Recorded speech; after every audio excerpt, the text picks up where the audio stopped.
စကားမိတ်ဆွေပရိသတ်အားလုံးကိုစိတ်နှပြကျမ်းမာတည်တဲ့ကျမ်းမာအောင်ချမ်းသာတည်တဲ့ချမ်းသာအောင်စွမ်းဆောင်မှုနိုင်ကြပါစေကံဉဏ်ဝရိယ၃ချက်လုံးအားကောင်းအောင်လဲ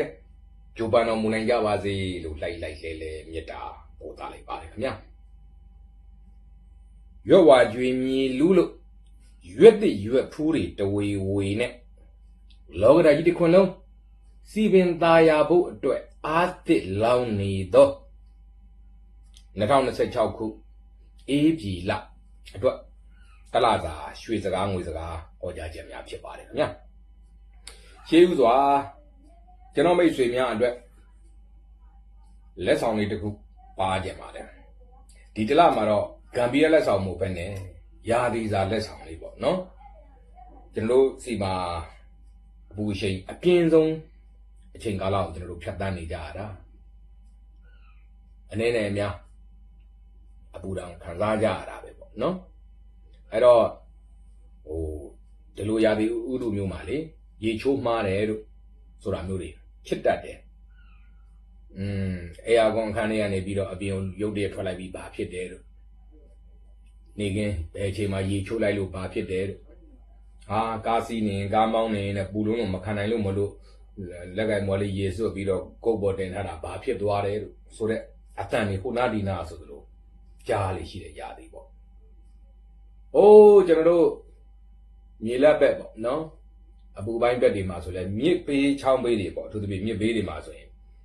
အဆောင်နေပိုင်းနဲ့တော့စောင့်ထားရတယ်ဆိုတာမျိုးလူတွေကတအားပူလွန်းတဲ့ခါကျတော့မြစ်ထဲမှာလာပြီးအဲနေကင်းကြီးမှာရေလာချိုးကြတာအဲ့ဒါအပူတွေရှက်ကုန်ဒုက္ခတွေရောက်ကုန်ဆိုတာမျိုးပေါ့နော်ဆိုတော့တင်းတင်းကြပ်ကြပ်တော့တားရတယ်ပြောတယ်အဲ့တော့တချို့ကြတော့လဲကဲဖြစ်ခါမှဖြစ်ရောနောက်ခါလာနောက်သေးလောလောဆယ်ပူတာတက်တာပြီးရောဆိုပြီးတော့လောက်ကြတာပေါ့ဗျာနော်အဲ့တော့ရေခဲရေတောက်တာပဲဖြစ်ဖြစ်ရေချိုးချလိုက်တာပဲဖြစ်ဖြစ်အဲ့ဒါတွေကအစင်မသိရင်အသက်အန္တရာယ်ရှိတယ်ပေါ့အဲ့ဒါအတန်တွေလဲကြားတတ်တယ်အဲ့တော့ကျွန်တော်ကြားဘူးမှတ်ဖူးထားတဲ့ဘုဒ္ဓတလိုက်တစ်ခုကအယံပူလို့မခံစနိုင်လောက်အောင်ဖြစ်တယ်အထူးသဖြင့်တက်ကြီးရွယ်ဦးပိုင်းတွေလူကြီးပိုင်းတွေကလေးတွေပေါ့နော်ရေချိုးလိုက်ရင်လည်းအန္တရာယ်ဖြစ်မှာစိုးရင်ရတယ်ဆိုရင်အဲ့အပူချိန်ပေါ့ခန္ဓာကိုယ်ကအပူချိန်ရော့ပါကြောင်တက်တာကြောင်ဆိုရင်တဲ့ရေစလုံးတို့ရေပုံးတို့ထဲမှာရေထည့်ပြီးတော့ဒီလက်ကောက်ဝက်လောက်ပေါ့နော်တောင်စစ်အောက်ပိုင်းလက်ကောက်ဝက်လောက်ဒီကိုအဲ့ရေထဲမှာခဏလေး9မိနစ်လောက်ပေါ့စိန်ထားလိုက်ပါအဲ့ဒါဆိုလို့ရှိရင်ဒီခန္ဓာကိုယ်ကအပူချိန်အန္တရာယ်ကင်းစာရော့သွားလိမ့်မယ်မခံမြဲနိုင်ဖြစ်လာအောင်ခံစားရတဲ့အပူဓာတ်တက်တာရောပါသွားလိမ့်မယ်စိတ်မှာလည်းအေးလူမှာလည်းအေးပေါ့နော်ကဲအဲ့တော့အဲ့ဒါလေးကကျွန်တော်မိတ်ဆွေများကိုယ်တိုင်ခံစားရရင်ကိုယ်တိုင်သုံးမှာပေါ့ဒါမှမဟုတ်လည်းကိုယ်မိသားစုတွေကအထူးသဖြင့်လူကြီးသူမတွေလက်ကြီးရွယ်အိုတွေကလေးငယ်တွေထွန်းလူပူလုံးလုံးမခံမရနိုင်ဖြစ်တယ်နော်ဆိုလို့ရှိရင်အဲ့လက်ကောက်ဝက်လောက်အထိရေအေးလေးထဲမှာစိန်9မိနစ်လောက်ပေါ့စိန်ထားလိုက်ခြင်းအပြင်အန္တရာယ်ကင်းစွာနဲ့ခန္ဓာကိုယ်အပူချိန်ကိုကြောကြစေပါလိမ့်မယ်ဆိုတော့လက်ဆောင်လေးပါလိုက်ပါလေအားလုံးအေးချမ်းကြပါစေခင်ဗျာဆက်လက်ပြီးတော့သတင်းမဟာတာအကြီးတဲ့တနင်္လာသားသမီးမိတ်ဆွေများအတွက်2026ခုအေးပြီလတလစာရွှေစကားငွေစကားဟောကြားချက်များဖြစ်ပါတယ်ခင်ဗျာဒီလိုကိန်းမျိုးကိုဟောရတာတော်တော်စိတ်ချမ်းသာဖို့ကောင်းပါတယ်ဘဝမှာအခက်အခဲအထင်ငေါ့ပြဿနာကြုံနေတာတွေပဲဖြစ်ကိုယ့်ဘဝရဲ့အရေးကြီးတဲ့ရည်မှန်းချက်တွေလုပ်ငန်းတွေအတွက်ပဲဖြစ်ကုညီကယ်တင်မဲ့သူကယ်တင်ရှင်ဖေးမမဲ့လူတွေပေါ်လာတတ်တယ်မထင်မှတ်တဲ့မိတ်ဆွေတို့ဆရာသမားတို့စီကအကူညီကောင်းအကြံဉာဏ်ကောင်းအပံ့ပိုးအထောက်ပံ့ကောင်းတွေရတာပါတယ်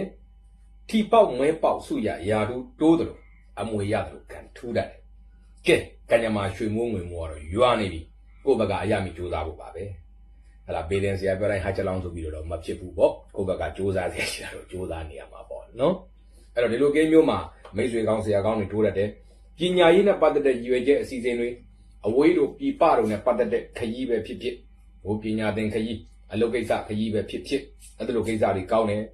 ဘာသာရေးနဲ့ပတ်သက်တဲ့ရည်ရွယ်ချက်တွေအလှမင်္ဂလာပွဲလမ်းတဲ့ပင်အစီအစဉ်တွေအောင်မြင်တတ်တယ်အဖို့တန်ဆက်ပစ္စည်းတို့မြေကွက်တို့ဆိုင်ကန်းတို့ကားတို့ရင်တို့စက်တို့နဲ့ပတ်သက်တဲ့ရည်ရွယ်ချက်များလည်းအောင်မြင်တတ်တယ်ကိုယ်ကံတော်တော်ကြီးကောင်းနေမဲ့ဆွေမျိုးရင်းမိတ်ဆွေရင်းလှုပ်ဖို့ဂိုင်ဘက်တွေအတွက်တော့ပုံပြင်တော့ကားလေးတွေများတတ်တယ် ဟဲ့လူရင်းတွေကအမှုတင်းလို့စေုံစေးတယ်နာရေးဆိုတာမျိုးဒီလာပြီးကြုံရတတ်တယ်ဒါလေးတော့လည်းသတိထားဖြစ်နိုင်သမျှဒီလိုကာလမျိုးမှာဒီလိုကိန်းမျိုးမှာနာရေးကိစ္စရှောင်းနေခြင်းတယ်မလွဲတာမရှောင်းတာဟဲ့ကြုံလာခဲ့ရင်တော့အပြာမှာတယောက်ကမွန်းထဲမှာစပယ်35ပုံထည့်ပြီးတော့ခေါင်းလျှော်ခေါင်းစီလုပ်ပါရာသူလူနဲ့တော့ချိန်ဆောင်ပေါ့နော်အဲ့ဒါဝေဒင်စရာပြောလို့ခေါင်းလျှော်လိုက်တာအပူရှက်သွားချတော့ပြအောင်မလုံးနဲ့ဟောအဲ့တော့ဒီလိုကိန်းမျိုးမှာကျန်းလာသားသမီးမိတ်ဆွေတွေကကံရဲ့အပံ့ဖို့ရဖို့ဆိုရင်အရေးကြီးလုပ်ငန်းဆောင်တာဗျာရှိတဲ့အခါစာမေးပွဲတို့အင်တာဗျူးတို့အရေးကြီးအရောင်းဝယ်တွေလုပ်မယ်တို့နော်လူကြီးတွေပိုင်းနဲ့သွားတွေ့မယ်တို့ဆိုတဲ့ကိစ္စမျိုးတွေပေါ့စသဖြင့်အရေးကြီးတဲ့အခါအဝါရောင်မှုရွှေရောင်မှုလိမ်မော်ရောင်မှုများများပါတော့အဝတ်စားသုံးဆောင်တွေကိုအားပြုပြီးတော့ဝတ်စံသုံးတွေပါရောင်းကုန်ပစ္စည်းလုပ်ငန်းသုံးပစ္စည်းတွေဆိုင်ခင်းပြီးရောင်းတာပဲဖြစ်ဖြစ်အိမ်ရောင်းခြံရောင်းကားရောင်းနွားရောင်းကြက်ရောင်းငှက်ရောင်းဝယ်ရောင်းမဆက်ရောင်းမယ်ဖြစ်ဖြစ်ရောင်းနေတဲ့ပစ္စည်းကိုစပြခဲလေးတကယ်တင့်တော်တဲ့စပြခဲပေါ့ဓမင်းရောစပြခဲနေတော့မလုံနဲ့ပေါ့အဲစပြခဲလေးနဲ့တို့ခောက်ပြီးတော့ဆူတောင်းဘယ်နှစ်ချက်ရမဟုတ်ဘူးတတိယတိုင်းခောက်အားတိုင်းခောက်လိုက်ဆူတောင်းလိုက်ခောက်လိုက်ဆူတောင်းလိုက်လို့အောင်ဒီကာလမျိုးမှာကိုယ့်အတွက်ကံကောင်းလက်ရှင်စေမဲ့နံပါတ်တွေကဏ္ဍတွေကကိုကဏ္ဍ5ကဏ္ဍအိမ်နံပါတ်ခြံနံပါတ်ကားနံပါတ်တွေရွေးမယ်အယောင်းဝယ်ဈေးစကားတွေတတ်မှတ်မယ်အချိန်ချက်နိုင်ရီနေ့ရက်တွေတတ်မှတ်မယ်ဆိုရင်ကိုကဏ္ဍ5ကဏ္ဍတွေဟာကိုယ့်အတွက်ကံကောင်းလက်ရှင်စေပါလိမ့်မယ်ကတိလိုကိန်းမျိုးမှာတင်းလာသားသမီးမိတ်ဆွေတွေကကံရဲ့အပံ့ဖို့ရဖို့ဆိုရင်အရေးကြီးတဲ့ကိစ္စတွေရှိတဲ့အခါမျိုးတွေမှာပေါ့အဲ့လိုရက်မျိုးတွေမှာစီဒါနပြုအောင်ကဲစီရလဲစားလိုက်ကြီးဖြစ်နေပြီဆိုတော့စားစီဗဒါနာပြု73စီဗဒါနာပြုစီထင်ပြီးတာပဲဗျစီဒါနပြုတဲ့ကုသိုလ်တစ်ခုခုပေါ့တနိုင်တစ်ပိုင်းလေးကိုတိုင်းနိုင်တဲ့ကိုလုံနေတာလေးလုပ်ပြီးတော့ကံရဲ့အပံ့ဖို့ရရှိကြပါစေကျွန်တော်မိတ်ဆွေအားလုံးလည်းပဲကံဉဏ်ဝရိယ3ချက်လုံးအားကောင်းအောင်ကြိုးပမ်းတော်မူနိုင်ကြပါစေခင်ဗျာ